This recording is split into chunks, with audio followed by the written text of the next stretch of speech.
Thanks for joining us for KSAT News at 9, streaming from here in the KSAT 12 newsroom. I'm Courtney Friedman. Coming up in our show, an employee of Southeast Nursing and Rehabilitation Center has died of COVID-19. A look at how Del Rio's city leaders have been working with officials across the border in responding to this pandemic. Plus, we're talking to a local man who survived COVID-19. He'll be answering questions about his experience and his path to recovery. But first, some late-breaking news. At least 16 residents and staff members have tested positive for COVID-19 at another Southeast Side nursing home. That's according to multiple KSAT 12 sources. Those sources say at least 9 residents and 7 staff members have tested positive, but that number could go up as more results come in.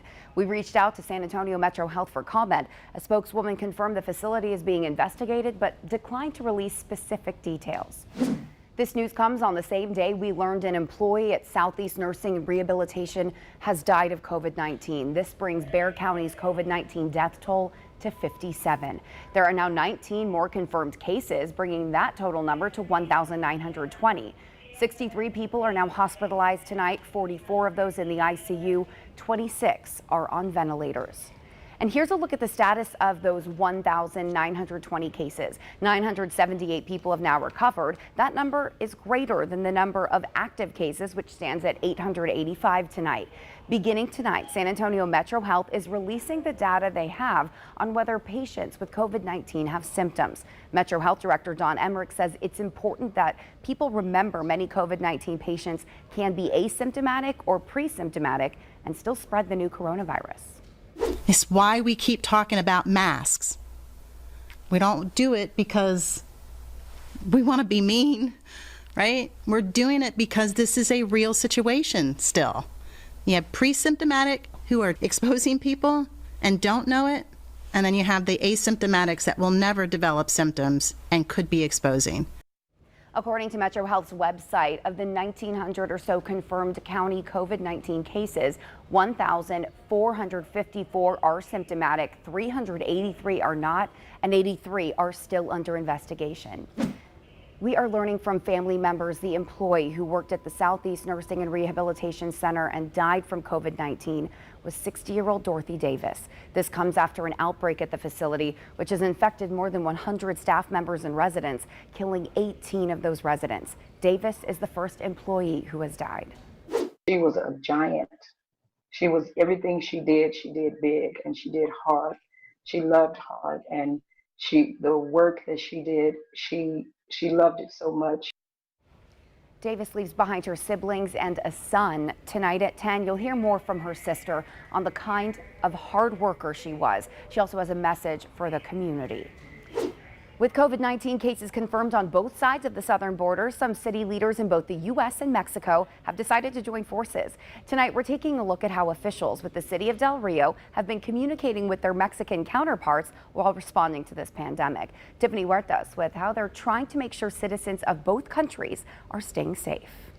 We share culture, we share businesses, we share almost everything. Whether it's for family reasons, business, or just to visit, people are constantly traveling through the ports of entry along the U.S.-Mexico border. When you're living on the border, it's just one community. The mayor of Del Rio says people are constantly commuting from Ciudad Acuña in Mexico to Texas, and communication with Mexican officials is crucial during the coronavirus pandemic. The concern was definitely on both sides, because while we were beginning to report cases, they began to show concern as well, do we need to shut down the port of entry for entry into Mexico? There are 2 international land border crossings in Del Rio, the Del Rio International Bridge and Amistad Dam International Bridge. The Amistad Dam International Bridge is temporarily closed, and the Del Rio International Bridge has been limited to essential travel because of the pandemic. Some essential travel includes U.S. citizens and lawful permanent residents returning to the U.S., people traveling for medical purposes, and people traveling to work in the U.S. We've been in communication with our port director on both sides to monitor traffic, inbound and outbound traffic. Agustin Angeles with the Consulate of Mexico in Del Rio says in March they began communicating with city officials about the coronavirus pandemic. On March 13 was the first time the emergency team from the city of Del Rio reached to us, asking for a meeting with health authorities in Acuña. the first matter on the agenda was pretty simple, was to prevent the propagation of false information of COVID positive cases crossing the border. Angeles says they distributed information on social media platforms. Currently, there are 14 confirmed coronavirus cases in Ciudad Acuña and 13 confirmed cases in Valverde County. The mayor of Del Rio says after speaking with state leaders, the message was clear. We really need to ensure that we're communicating with our Mexican counterparts. That continuity doesn't end at the Rio Grande. It continues as far as the trade and families and the virus spread. We need to really take that in consideration. For the 9, Tiffany Huertas. Turning to tonight's 9 at 9 now, the Department of Justice investigating a deadly shooting in Georgia that's caused national outrage. Counterfeit Super Bowl rings were seized in Chicago, and to look at how COVID-19 is impacting communities across the world. Here's tonight's 9 at 9. The U.S. Justice Department considering whether to bring federal hate crime charges in the shooting death of Georgia man Ahmaud Arbery. The killing of the 25-year-old black man has caused nationwide outrage in recent days after a video surfaced that shows the deadly confrontation. According to police, the two suspects believed Arbery was responsible for burglaries in the area. They both have been charged with murder and aggravated assault. Now I have a sense of hope. At one point in the beginning, I didn't have any hope that anything would ever be done about it, because I was getting all conflicting information. Actor and comedian Jerry Stiller has died at the age of 92. His son, actor Ben Stiller, announced the news on Twitter, saying his father died of natural causes. Jerry Stiller was well known for his roles in the hit TV shows Seinfeld and The King of Queens. U.S. Customs and Border Protection says it has confiscated 35 counterfeit Super Bowl rings. They were shipped from China and passed through the mailing facility at O'Hare International Airport in Chicago. Had the rings been real, Customs estimates their value at $350,000. A woman caught on camera driving over grave markers at Houston National Cemetery yesterday. The cemetery was lined with cars as people were waiting for a flyover. That's when one impatient driver jumped the curb and drove across graves to get out of the cemetery. I was shocked, to say the least. Never would I ever have expected that to have happened. You know, this is Houston and there's crazy drivers, but you definitely wouldn't see people driving through a cemetery. That driver has not been identified yet. Here at home, what makes a bar?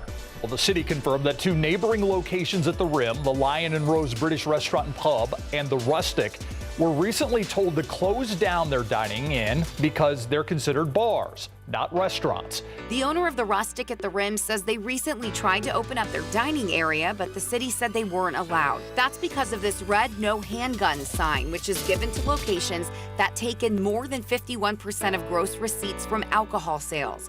And unlike restaurants, which are allowed to open at quarter capacity right now, bars are still closed. The owner of the Rustic tells us the label of bar doesn't quite fit now. We're closer to 40% of our total sales comes from alcohol. So again, we're significantly below that threshold of the 50-50 mark. A doctor making news after posting this picture on Twitter showing a crowded United Airlines flight from New York to San Francisco. The picture shows what appears to be most of the seats on the flight filled. United recently said it would implement social distancing policies on flights, endeavoring to keep each middle seat empty. This unmanned spacecraft just delivered several tons of supplies and scientific experiments to the International Space Station. Now that its mission is complete, it's scheduled to leave. NASA says flight controllers on the ground will send commands to robotically detach it from the space station. Then within 24 hours of its release, it'll start its next mission, a study of fire microgravity. After that, it'll deorbit and burn up in the atmosphere by the end of the month. Archbishop Gustavo Garcia Sierra flying over the city this afternoon, celebrating the reopening of parishes next week. Today, the Archbishop teamed up with the Tex Hill wing of the Commemorative Air Force to announce daily masses in the Archdiocese of San Antonio can resume May 19th, and weekend masses can resume on the 23rd and 24th. Once the parishes reopen, Garcia Sierra says everyone will have to wear masks and social distancing must be maintained. That means no embracing of any kind, including hugs or handshaking. And take a look at this. In California, dash cam from a freight truck hauling thousands of gallons of wine was recording when the trucker was flagged down by another driver. That driver got out of the car wearing nothing but underwear. The trucker then tried to drive off, and that's when police say the man from the car hopped onto the tanker, opened a valve underneath, and began chugging the wine. He was eventually arrested. To read more about these stories, head to KSAT.com. Oh, I just can't make that stuff up. No, I love that I get to follow Well, you know what else you can't make up, though, I was thinking about was the fact that our aquifer needs some help. It really does. Yeah. It needs a good drink of water. We really have not seen much rain this month at all, and May is actually one of the rainiest months on season for us. We usually see about 4 inches of rain for the month of May, and we haven't seen anything. The aquifer is actually down about ½ a foot over the past 24 hours, and it actually hasn't been below 660 since September 18th. And once that happens for 10 days, we'll enter into stage 1 water restrictions. Look how close we are to that, just 0.8 of a foot off. So hopefully we'll get some rain. We do have the potential for some rain late tonight and into early tomorrow, but especially by the weekend. So we've got a lot to talk about. Right now outside, though, you can see the time lapse there. We're seeing a good mix of clear skies and clouds. 85 for the high, just a degree shy of the average. I want to show you the radar right now. I know it looks like rain occurring, but it's actually the bats flying from Bracken Cave there, right on the northeastern side of Bexar County. The rain is to the west, starting to enter into Val Verde County here. You can see a few flashes of lightning. We'll have to cross our fingers to hope that this hangs on all the way to San Antonio, but the potential is there because of an upper level low pressure system. You can see, though, that the areas getting the rainfall are actually from the panhandle of Texas all the way out to West Texas. That's where we've got severe thunderstorm watches in effect around this upper level low pressure system. So let's take you through the futurecast here, and we'll show you that these storms are likely going to fall apart before they even reach San Antonio. In fact, this model just updating and showing that the storms will likely even fall apart before they reach parts of the hill country. But we do carry a small chance, about 30%, for a few isolated storms early tomorrow morning, right around dawn. But by the noon hour, we should be able to start to see that clear out, and it'll just be a warm afternoon. Afternoon high temperatures likely in the mid 80s. Downtown San Antonio, closer to 80 degrees up into the hill country. The big thing, though, that you'll notice is the humidity really returning. Today was nice. You noticed a little bit of mugginess in the air, but tomorrow will be downright humid. Take a look at these dew points climbing to the 70s by tomorrow afternoon.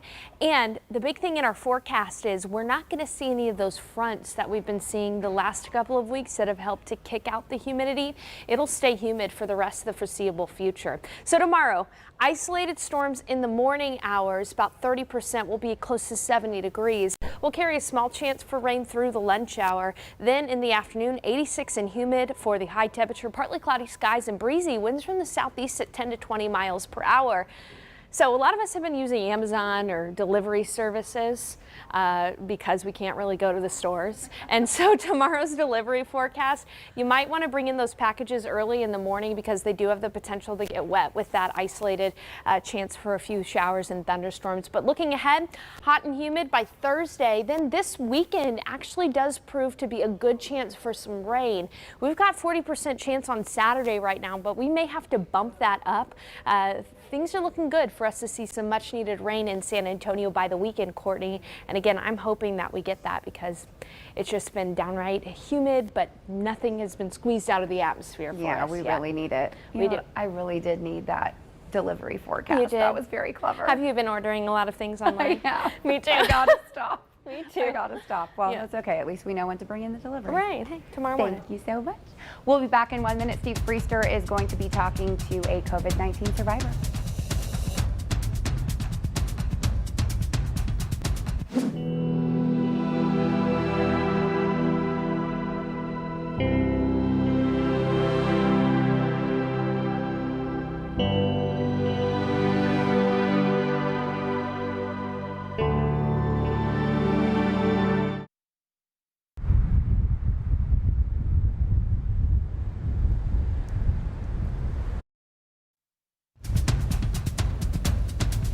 Information is everything, and until the crisis is over, every weeknight we are trying to separate the facts from fiction surrounding the new coronavirus. And tonight we're joined by COVID-19 survivor Jimmy Hayden and his wife Ashley.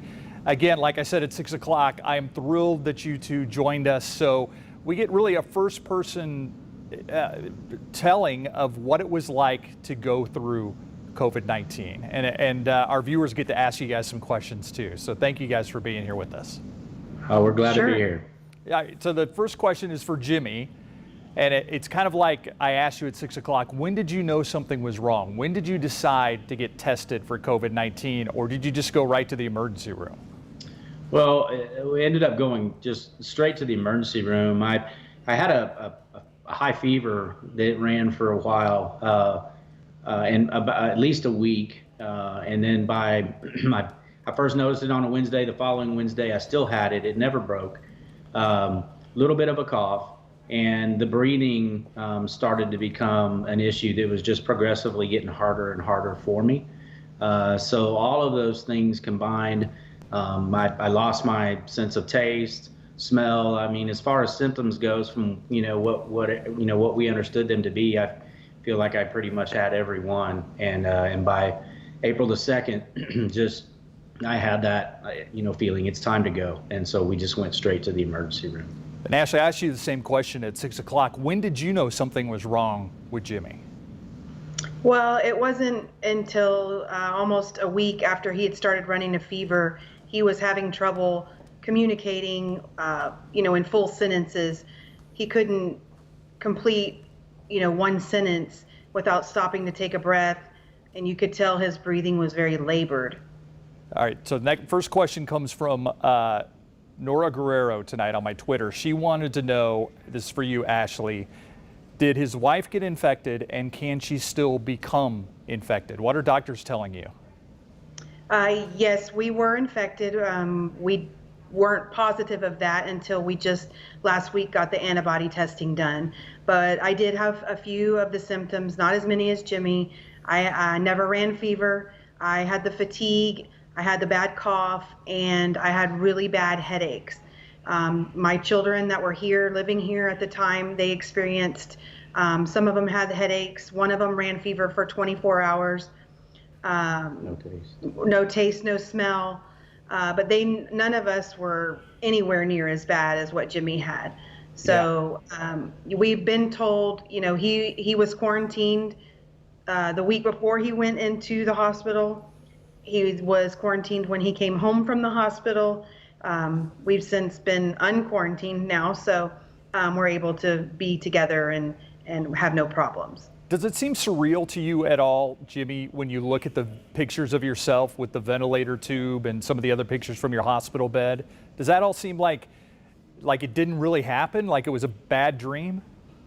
Oh, at times, definitely. I've always been a very, active person, and so to see the pictures, to see myself like that, because I was on the ventilator for so long, that time span's really, I don't really have any recollection of that. So after I came off the ventilator and was able to start to see some of the pictures of myself, it hit home. It was very difficult for me to see, and to see myself in that condition, as well as knowing what Ashley had to go through here at the house, and keeping a household running, keeping the kids, focused. And I know she had her moments, and we have a great support group out here in our community in the Spring Branch area, of course, family and a ton of close friends that were able to be here for her. But she did a tremendous job in all of that. But yes, all of this experience has been very, very humbling for me. And it was difficult to go back and look at all the pictures and stuff, for sure.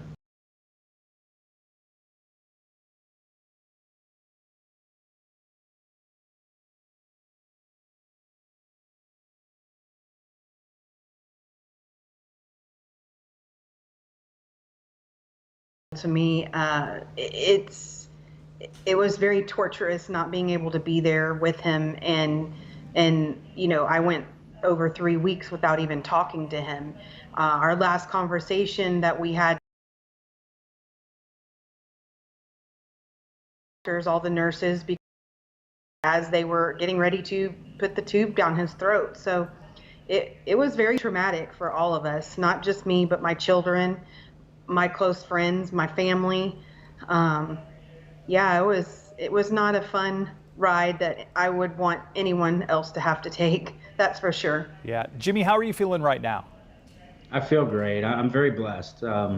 You know, to look back on it, and I think about this every day, and I look back on, you know, what I went through, what my body went through, physically, emotionally, all of it, to come off the ventilator on a Wednesday and come home the following Wednesday.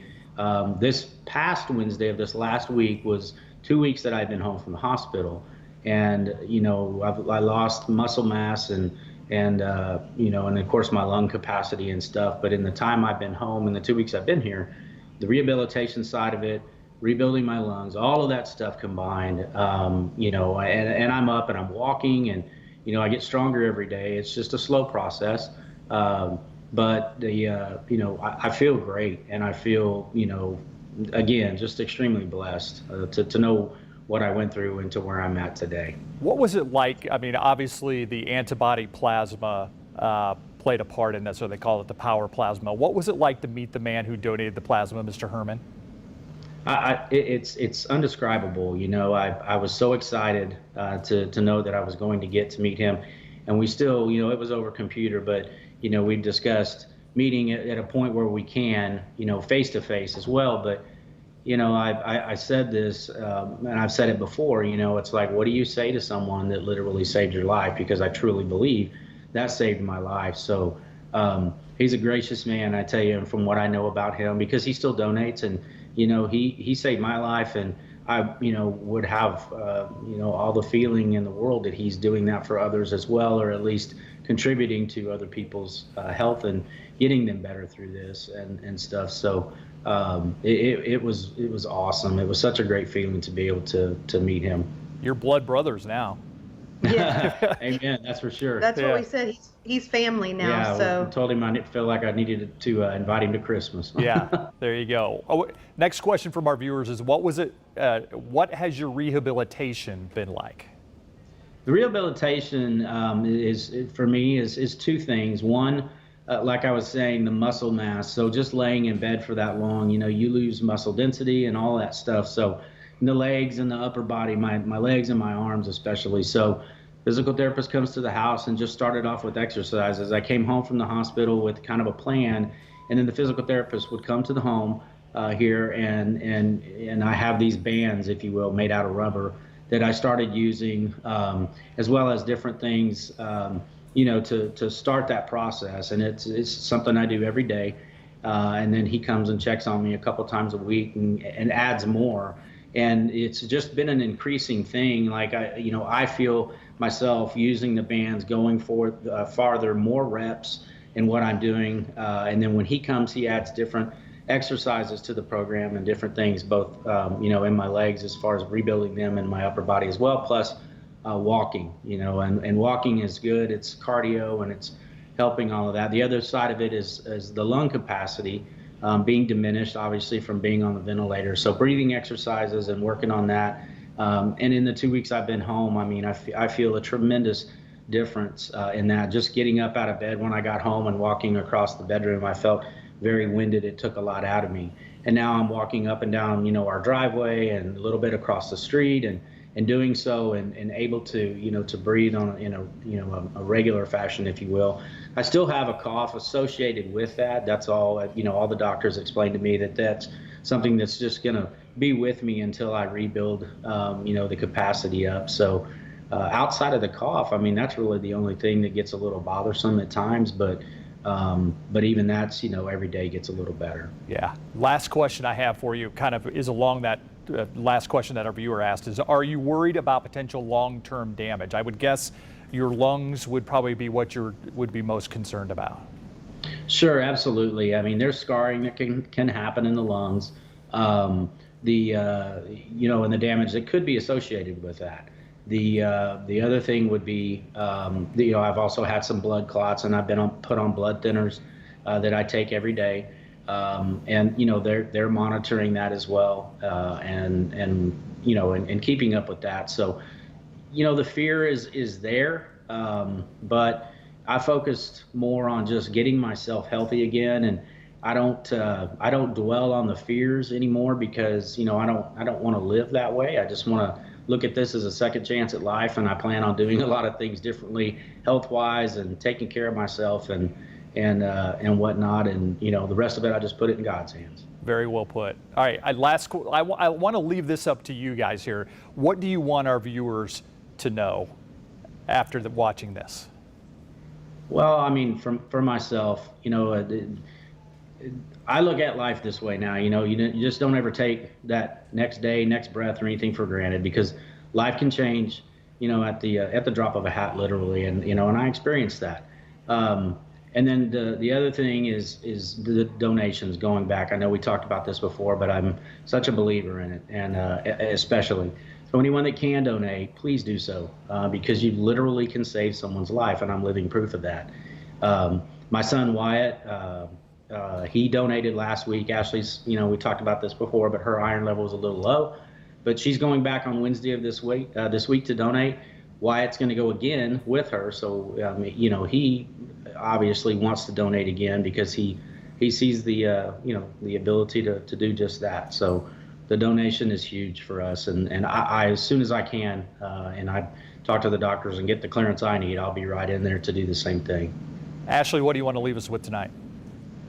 I would just tell people, we were the kind of family, I guess, that was kind of not believing that this would ever touch our lives, or if it did, it wouldn't be very bad. But you just never know. And with everything that the doctors are learning every day, every hour practically, you just take the precautions and be safe. Wear the masks, use the wash your hands, use the sanitizer, and just be safe. Absolutely. Ashley, Jimmy Hayden, thank you for your time tonight. You know what? I'm going to donate on Saturday, and I'm going to do it. I'm going to do it for you guys. Okay? That's good. Great. Good deal. All right. So thank you guys. All the best. Thank you very much. Too. We appreciate it. Take care. We'll be right back. You too.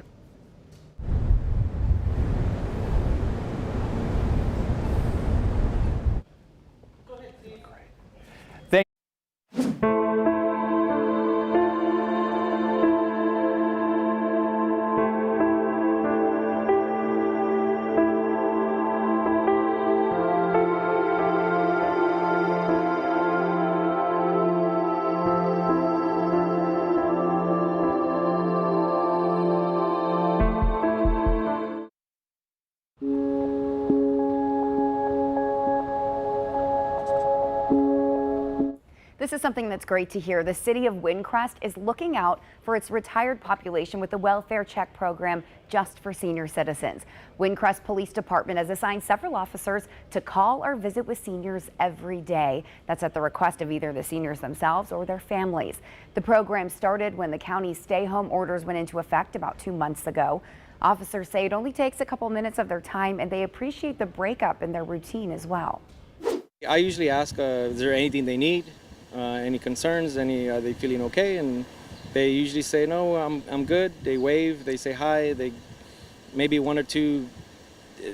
say one or two things, and then they go back inside. How's it going today? Makes a big difference, though. According to the county's COVID-19 surveillance data, people over the age of 50 have the highest number of confirmed deaths in Bexar County. Still, that being said, that same data shows people 20 to 50 years old have the highest number of confirmed cases.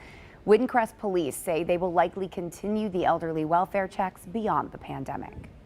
Turning to tonight's top stories, San Antonio residents can now get tested for COVID-19 even without showing symptoms. San Antonio Metro Health made that announcement today. Previously, you had to have symptoms before receiving a test, but thanks to the expansion of testing capabilities, that's no longer the case. But Metro Health wants to make sure everyone remembers a diagnostic test is just a snapshot in time. It does not mean that you've never contracted COVID-19, and it doesn't mean you won't contract it in the future. With the number of positive COVID-19 numbers in the Texas prison system exceeding 2,000, the Texas Department of Criminal Justice has begun target testing asymptomatic offenders who may be vulnerable to the disease. The latest number of positive cases provided by TDCJ today shows 1,427 inmates and 582 staff members have tested positive. There have been 27 confirmed deaths, and a total of 43,185 offenders are now on lockdown. Well, many of us are still working from home right now. We're of kids staying at home. That means we're probably running the AC and using electronics a lot more than usual. In tonight's Adulting Hacks, RJ Marquez tells us about some tips to save money on our electric bill as we continue to deal with the pandemic and head into hotter summer months. CPS Energy has several tips to keep your energy bill low as temperatures start to rise across San Antonio. The obvious ones are turning off your lights when you leave the room and unplugging appliances, but here are some maybe you haven't thought about. Close your shades in the summer. Sunlight passing through windows heats your home and makes your air conditioner work harder. You can block this heat by keeping blinds or drapes closed on sunny days. Set your refrigerator's temperature to 38 degrees. In the average home, the refrigerator uses the most energy of all kitchen appliances since it's on 24/7. Make sure your refrigerator is not too cold to minimize the annual cost of running the appliance. Your freezer should be between 0 and 5 degrees. Clear the area around heating and cooling vents. Furniture, carpets, or other objects can block vents and prevent heated or cooled air from traveling. This blockage makes your heating or cooling system work harder. Also remember to clean or replace your air filters. Since the TV might be on for the kids at home, simply adjusting the display on your television can save you money. Bright display modes use a lot of energy. Adjusting your TV's display settings can significantly reduce its power use, and you will not lose the picture quality. Last tip, unplug any electronics that are not in use. Many electronic devices like DVD players or video game systems are still using power even when they're turned off. That includes the charger for your phone. For the 9, RJ Marquez.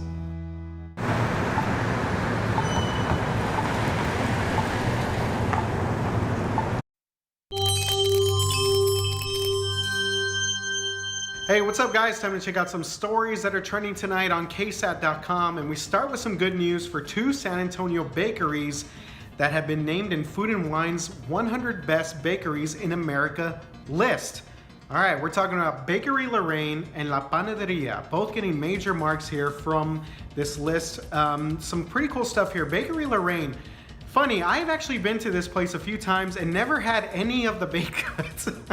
But I hear the macaroons are awesome, and that's exactly what it got like pretty good marks for. It also said it has some of the best croissants in Texas. So next time I hit up Bakery Lorraine, I'm gonna have to try some of this stuff out. The macaroons, gotta love that.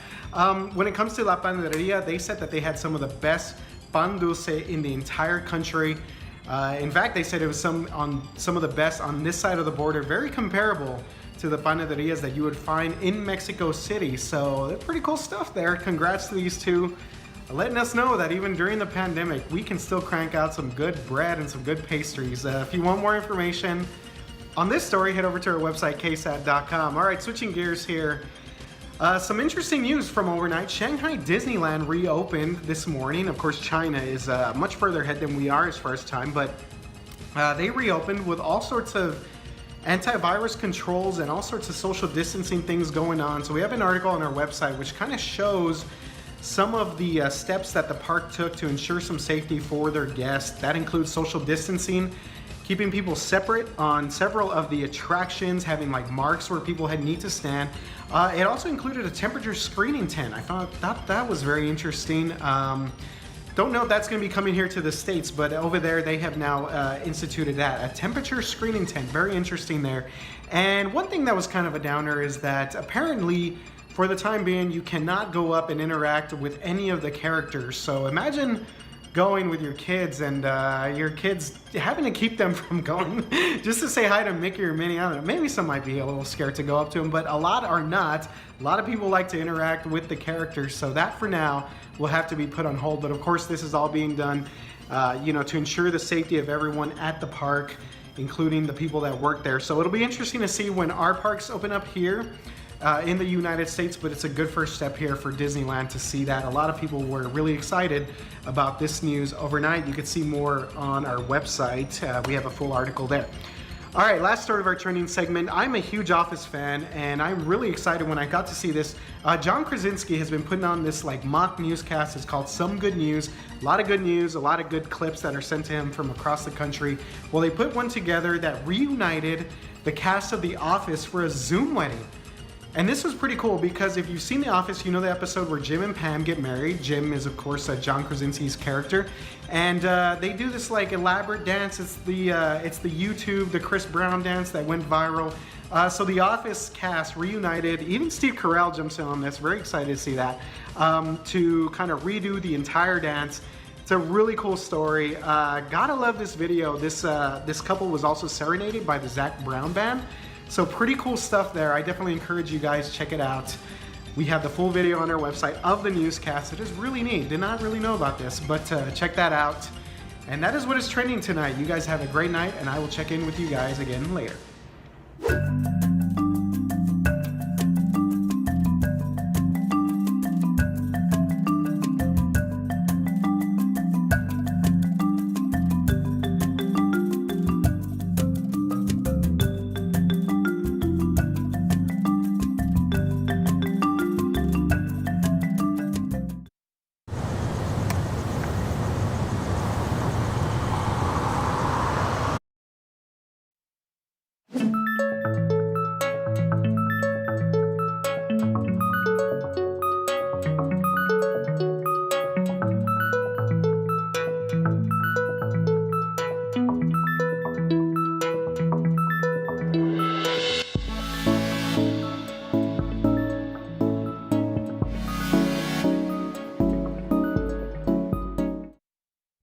Thank you so much for watching the news at 9. Don't forget, we want you to send us pictures, videos, something inspirational, anything that makes you happy during this time. Send it to somethinggood@ksat.com and we'll run it at the end of the show. But we're good for now, and join us at 10.